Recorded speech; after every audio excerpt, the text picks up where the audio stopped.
23편 1절에서 6절까지 함께 교독합니다. 여호와는 나의 목자시니 내게 부족함이 없으리로다. 그가 나를 푸른 풀밭에 이르시고 쉴만한 물가로 인도하시는도다. 내 영혼을 소생시키시고 자기 이름을 위하여 의의 길로 인도하시는도다. 내가 사망의 음침한 골짜기로 다닐지라도 해를 두려워하지 않을 것은 주께서 나와 함께 하시니라. 주의 지팡이와 막대기가 나를 안위하시나이다. 주께서 내 원수의 목전에서 내게 상을 차려주시고 기름을 내 머리에 부으셨으니 내 잔이 넘치나이다. 내 평생의 선하심과 인자하심이 반드시 나를 따르리니 내가 여호와의 집에 영원히 살리로다. 아멘. 아멘. 사무엘하 9장에는 다윗이 사울의 손자요 요나단의 아들인 무비보셋을 불러 은총을 베푸는 감동적인 이야기가 나옵니다. 이스라엘의 왕이 된 다윗은 어느 날 사울의 가문에서 살아남은 자가 있는지를 찾아보라고 명합니다. 다윗과 사울의 인연은 길고도 복잡했습니다. 다윗은 왕이었던 사울을 적극으로 도와 많은 공을 세웠고 사울의 큰아들 요나단과는 깊은 우정을 나누었고 사울의 딸 미갈과 부부의 관계를 맺었지만 결국에는 사울의 시기로 인해 오랜 세월 생명의 위협을 당하며 도망자로 살아야 했습니다. 사무엘 선지자에게 기름 부음을 받아 장차 왕위를 이을 자가 되었음에도 다윗을 인정하지 않는 사울의 폭주는 자기 인생을 비극으로 몰아넣습니다. 결국 사울과 요나단은 비참한 죽음을 맞이했고 다윗은 하나님의 뜻에 따라 왕이 되어집니다. 그러나 이후에도 순탄하지 않고 사울의 넷째 아들 이스보셋과 2년 넘게 전쟁을 치러야 했고 이스라엘 온 백성의 왕이 되기까지는 많은 어려움을 겪었습니다. 여러분, 사울과의 악연에도 불구하고 다윗이 사울의 후손을 찾은 이유가 무엇일까요? 놀랍게도 복수를 위해서가 아니라 하나님의 은총을 베풀기 위해서였습니다. 지금도 그렇지만 고대의 이 새로운 왕이 전임 왕족 후손을 대하는 것은 몰살이었죠. 다 쳐서 죽여야 정적을 제거했던 그런 시대였기 때문에 사울의 후손 가운데 그에게 은혜를 베푼다라고 하는 것은 일반 상식으로는 도저히 이해가 되지 않는 일이었습니다. 사울의 손자여 요나단의 아들인 무비보셋이 다윗 앞에 부름을 받아 나아갑니다. 무비보셋은 이미 몰락한 가문의 후손이고 더구나 그는 다리를 절고 있는 참 비참한 신세였습니다. 두려움에 떠는 무비보셋에게 다윗이 이렇게 말합니다. 사무엘하 9장 7절에 무서워하지 말라. 내가 반드시 너의 아버지 요나단으로 말미암아 너에게 은총을 베풀리라. 내가 내 할아버지 사울의 모든 밭을 다 너에게 도로 주겠고 또 너는 항상 내 상에서 떡을 먹을지니라. 너는 항상 내 상에서 떡을 먹을지니라. 참 다윗이 무비보셋에게 베푼 은총은 정말 놀랍고 감동적이지요. 요나단과 맺은 언약을 기억하여 무비보셋의 조부 사울의 죄를 묻지 아니하고 잃어버린 기업을 돌려줄 뿐 아니라 왕자 중 하나처럼 왕의 상에서 먹게 했다는 거예요. 왕의 상에서 음식을 먹는다는 것은 왕자의 버금가는 대우를 받는 것으로 그것은 극진한 사랑과 존중이 여기는 행위였어요.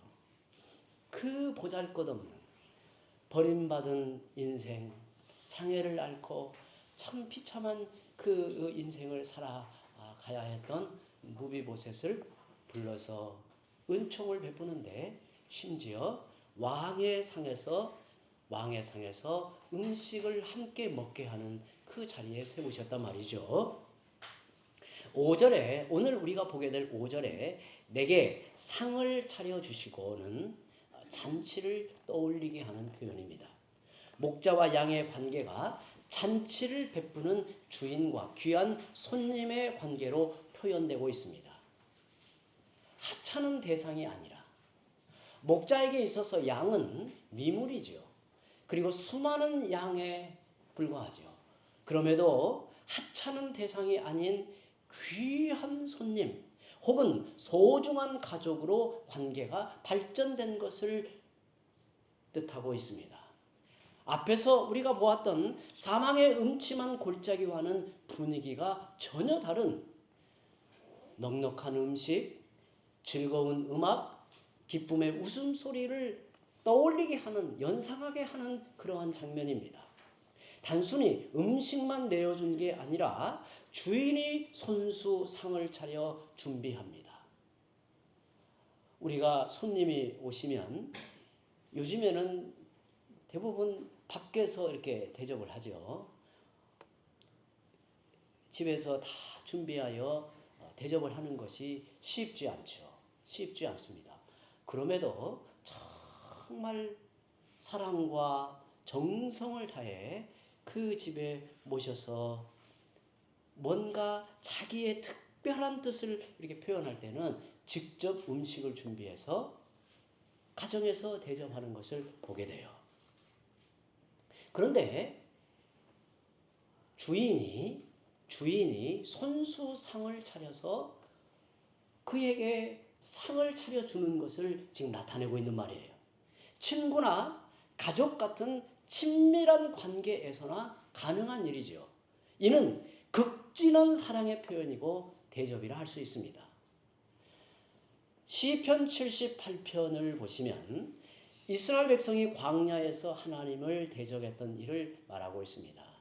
78편 18절 19절을 제가 좀 읽어드리면 그들이 그들의 탐욕대로 음식을 구하여 그들의 심중에 하나님을 시험하였으며 그뿐 아니라 하나님을 대적하여 말하기를 하나님이 광야에서 식탁을 베푸실 수 있으랴?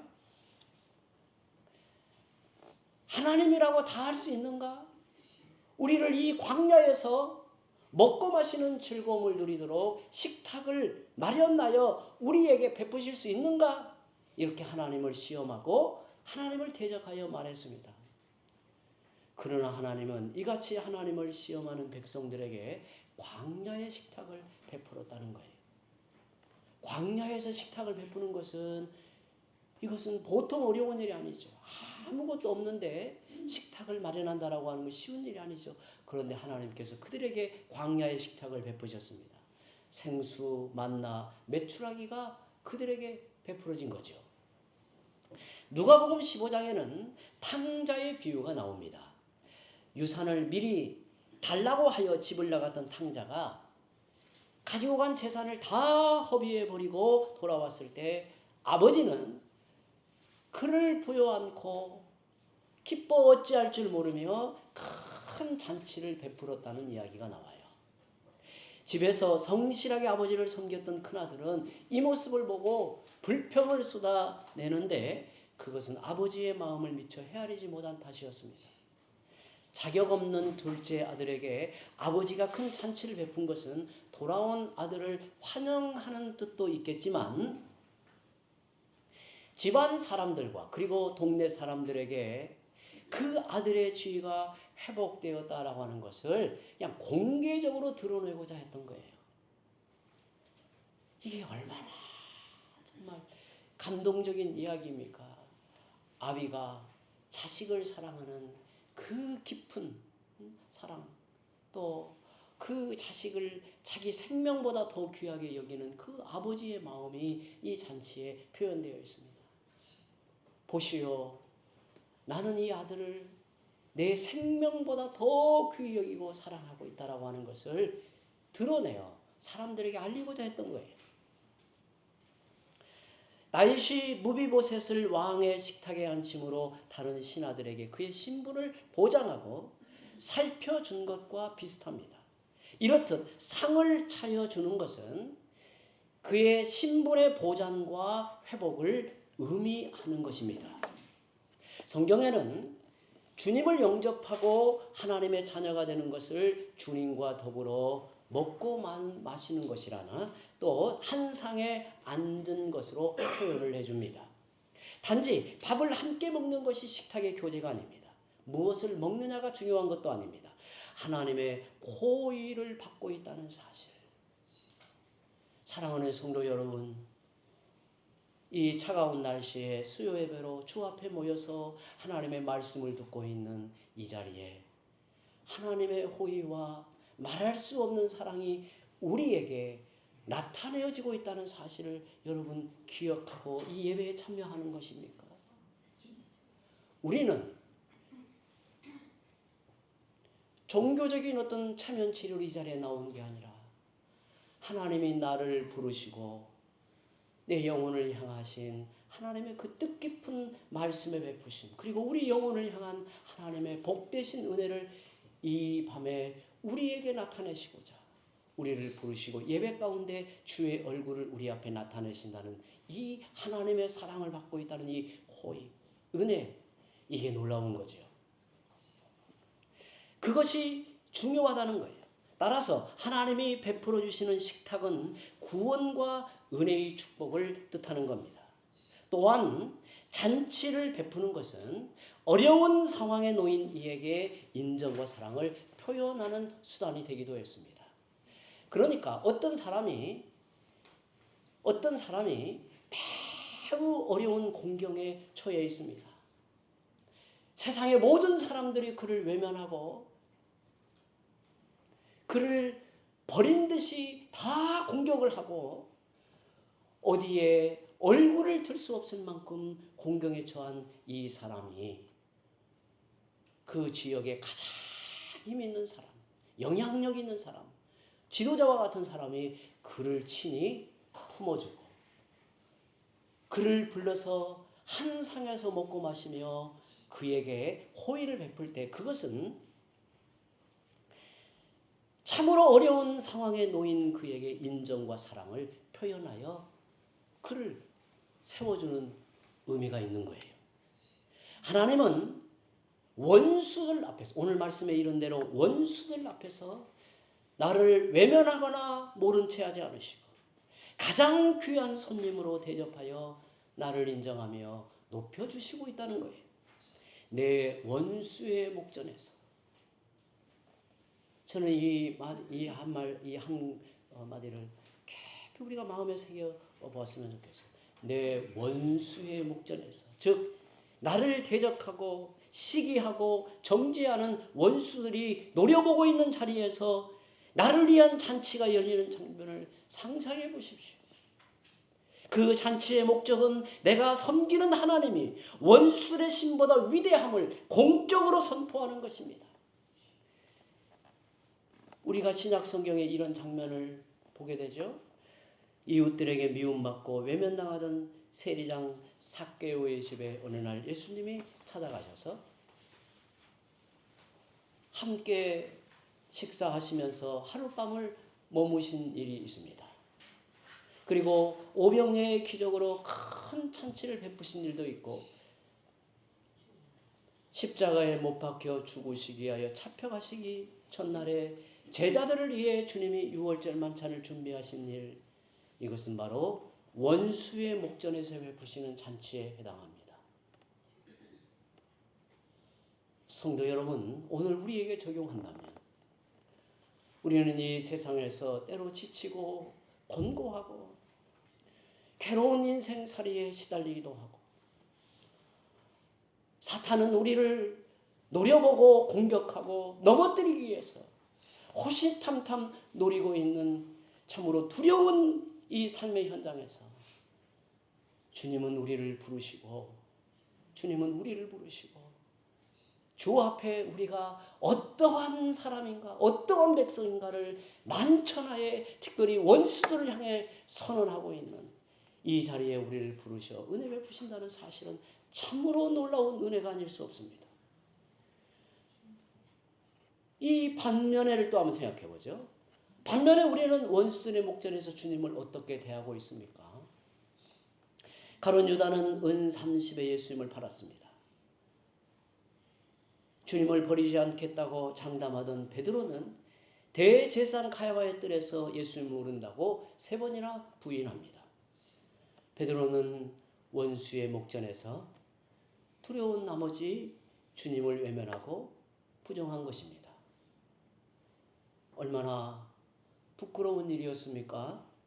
그런데 이와 같이 부끄러워하고 낙심하여 주저앉는 베드로에게 주님이 찾아오셔서 원수가 보란 듯이 아침상을 차려 그에게 베푸시며 격려하고 위로하여 다시 세워 그의 길을 가도록 이끄시는 그 주님은 원수의 목전에서 상을 베푸시는 주님이었습니다. 우리도 사탄이 보란 듯이 주님께 상을 차려 드리는 것은 마땅합니다. 고난 앞에 있을 때, 유혹과 시험 앞에 있을 때, 믿음을 지키며 주님이 기뻐하시는 길로 행하여 나아가는 것, 그것이 원수의 목전에서 우리가 주님께 상을 차려 드리는 헌신일 것입니다. 다윗은 목자이신 주님이 자기 머리에 기름을 부어주신다고 말합니다. 양 같은 우리를 인도하시고 임재하여 함께 하시며 보호하고 먹이시는 선한 목자인 주님이 우리에게 기름 부어 존귀하게 하신다고 말합니다. 유대인들에게는 축하연을 연 주인이 연회장에 참석한 하객들에게 아주 특별한 이 의식이 있었다고 합니다. 그것은 기름을 머리에 발라주는 관습이 있었다고 해요. 감람류에 향수와 향신료를 섞어 하객의 머리에 바르는데 이것은 뭘 의미하냐면 당신은 특별한 사람입니다. 당신은 이 자리에 참여한 참 존귀한 특별한 사람입니다. 라는 의미로 그렇게 행했다고 합니다. 즉 상대방을 환영하며 존경한다는 뜻입니다.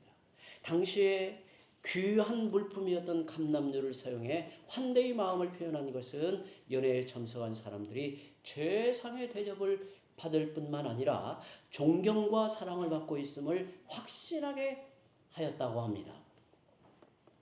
우리가 성경을 보면, 구약 성경에 보면 기름 부음은 왕, 선지자, 제사장 같은 중요한 직분을 세우거나 취임식에 사용되는 의식이었습니다. 따라서 내 머리에 향유를 바르거나 부어주시는 것은 나를 매우 존귀한 사람으로 대하실 뿐 아니라 나를 주 앞에 세우셔서 주의 영광을 드러내시고자 하시는 하나님의 그 깊은 사랑이 여기에 담겨 있다는 겁니다. 누가복음 7장에는 예수님의 발에 값비싼 향유를 부은 한 여인의 이야기가 나옵니다. 그때 예수님은 어느 바리새인의 초대를 받아 그의 집에 손님으로 가셨습니다. 그런데 집 주인은 예수님을 당시의 예법대로 대접하지 아니하시고 상당히 홀대한 것 같습니다. 이런 상황에서 예수님이 앉아 계실 때 한 여인이 향유를 담은 옥합을 가지고 와서 예수님 곁에서 울며 눈물로 예수님의 발을 적시고 그 발에 입맞추며 향유를 부었습니다. 다름 아닌 그 여인은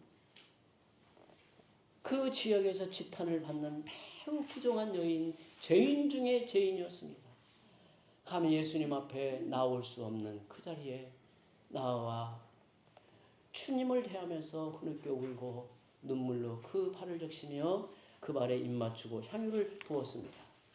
예수님은 그 바리새인을 향해 너는 내게 발을 씻을 물도 주지 않았고 입을 맞추어 환영하지 않았고 내 머리에 감람류도 붓지 않았다고 말씀하십니다. 그러면서 예수님께 최고의 사랑과 존경을 표한 여인에게 뜻밖의 죄 사함의 은혜를 베푸십니다. 누가복음 7장 47절에 이러므로 내가 너에게 말하노니 그의 많은 죄가 사하여졌도다. 이는 그의 사랑함이 많음이라. 사함을 받은 일이 적은 자는 적게 사랑하느니라. 실제로 목자들은 기름을 해충을 방지하거나 양들의 싸움을 막거나 상처를 치료하는 세 가지 용도로 쓰였다고 합니다. 여름철에 벌레는 사람에게도 귀찮지만 양들에게는 생명을 위협할 정도로 치명적이기도 했답니다. 쇠파리, 말파리, 코파리, 진디, 각다기, 모기 등 종류도 다양한 해충의 공격은 양을 괴롭히고 이런 상태가 계속되면 양들은 거의 미칠 지경이 된다고 합니다.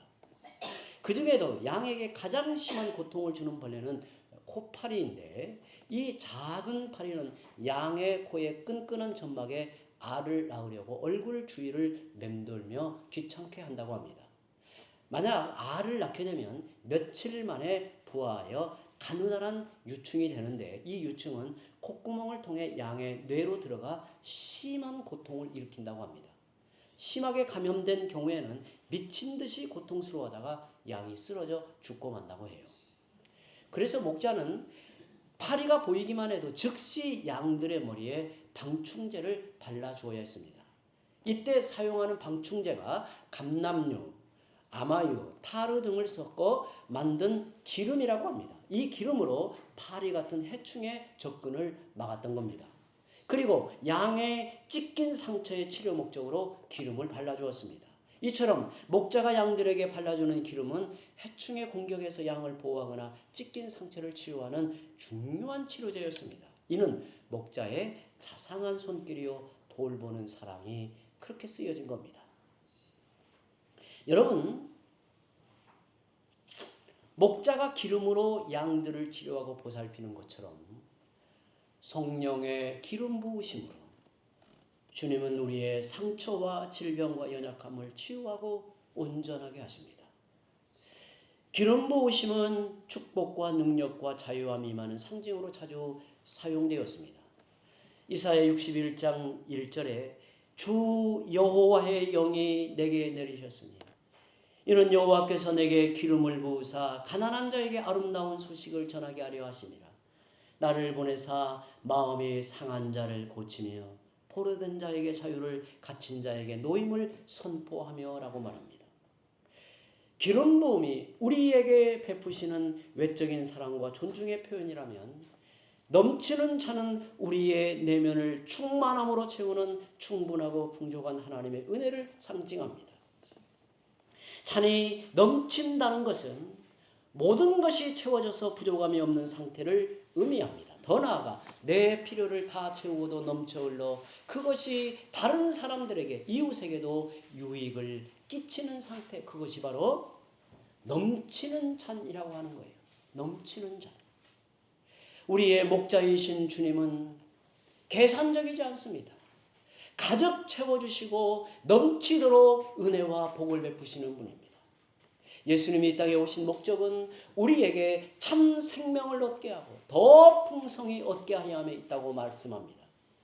요한복음 10장 10절에 내가 온 것은 양으로 생명을 얻게 하고 더 풍성히 얻게 하려는 것이라. 이처럼 흘러넘치는 잔은 풍요와 기쁨의 상징이요 내가 크게 환영받고 사랑받는다는 확신을 주기에 충분했습니다. 넘치는 잔은 내 스스로 채울 수 있는 게 아닙니다. 하나님이 위로부터 부어주시는 그 은혜의 풍성함으로 넘치도록 큰 은혜가 우리의 삶에 가득해지는 것입니다. 여러분, 우리에게는 풍성함의 영성이 필요합니다. 비록 삶의 현실이 어떠하든지 내면의 풍성함을 잊지 않는 게 중요합니다. 예수 그리스도의 복음의 풍성한 은혜가 내 심령을 늘 일깨우고 하나님을 향해 나아갈 뿐만 아니라 이웃을 향해 그 복음의 은혜의 풍성함이 물결쳐 흘러간다면 우리의 마음가짐이나 사용하는 언행이나 사람들과의 관계에서 여유가 느껴지고 나눔의 삶을 실천하며 건강한 자화성을 가지고 살아가게 할 것입니다. 나누고 소통하는 삶은 우리를 빈궁하게 만드는 것이 아니라 넘치도록 채워주시는 하나님의 축복을 경험하게 합니다. 이제 말씀을 맺습니다. 우리의 목자이신 주님 안에 거하는 삶이 가장 복되고 풍성합니다. 주님의 은혜로 풍성함을 누리며 살게 합니다. 주님은 우리의 산을 넘치도록 채워주시는 게 분명합니다.